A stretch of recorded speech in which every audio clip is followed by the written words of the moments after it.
Hi అండి, నమస్తే. Welcome to our channel me and my kids. నేను మీ నీలిమ మోజెస్. ఈరోజు వాక్యం ఏంటి అంటే, దేవుడు మనందరినీ ఆయన యొద్దకు పిలుస్తున్నాడు అనమాట. ప్రయాసపడి భారం మోస్తున్న సమస్త జనులారా నా యొద్దకు రండి, నేను మీకు విశ్రాంతినిస్తాను అంటున్నాడు. దేవుని దగ్గరికి మనం రావడం అనేది పెద్ద కష్టమైన పని ఏమీ కాదండి. ఖర్చుతో కూడుకున్న పని కూడా కాదు.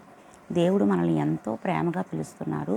వస్తే నేను మీకు విశ్రాంతినిస్తాను అని చెప్తున్నారు. దేవుని యొద్దకు వస్తే కేవలం విశ్రాంతేనా? ఇంకా దేవుడు మనకి ఏమిస్తాడో మనం తెలుసుకుందాం. దేవుడిచ్చే ఆశీర్వాదాలు ఏంటో.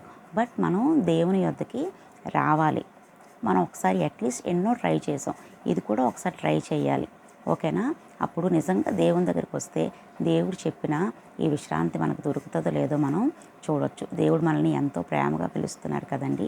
ప్రయాసపడి భారం మోస్తున్న సమస్త జనులారా నా యొద్దకు రండి, నేను మీకు విశ్రాంతినిస్తాను అని దేవుడు మనకి మత్తయి సువార్త 11వ అధ్యాయం 28వ వచనంలో చెప్తారు. ఈ లోకంలోని మనకు కావాల్సింది ఏంటండి? విశ్రాంతి కావాలి. అంటే శాంతి సమాధానంతో కూడుకున్న జీవితం కావాలి. ఆ జీవితం కోసం ఎన్నో ట్రై చేస్తాం. ఒకసారి ఇది కూడా ట్రై చేయండి. దేవుని యొద్దకు వచ్చి ఆయన నిజంగా విశ్రాంతిని, శాంతి సమాధానంతో కూడుకున్న జీవితానికి మనకి ఇస్తారో లేదో ఒకసారి చెక్ చేయండి. ఒక్కసారి యెహోవాను రుచి చూసి తెలుసుకోండి అని ఉంటుంది. ఒక్కసారి కానీ మీరు వచ్చి దేవుని రుచి చూసినట్టయితే అస్సలు మరి ఎప్పుడు వెనక్కి వెళ్ళరు.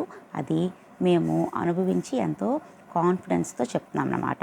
దేవుని యొద్దకు వస్తే కేవలం విశ్రాంతేనా? మన లైఫ్లో మనకి ఇంకేంటి కావాలి? ప్రతి ఒక్క పనిలో విజయం కావాలి కదా. సో దేవుని దగ్గరికి వస్తే మనకి విజయాన్ని కూడా అనుగ్రహిస్తారంట. యెషయా గ్రంథం 37వ అధ్యాయంలో ఒక స్టోరీ ఉంటుంది.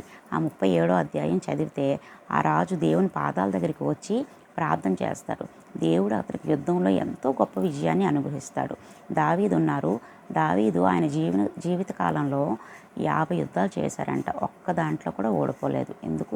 ఆయన దేవుని పాదాలు పట్టుకునే వ్యక్తి. సో మనం విజయం కావాలన్నా సరే దేవుని పాదాల దగ్గరికి రావాలి.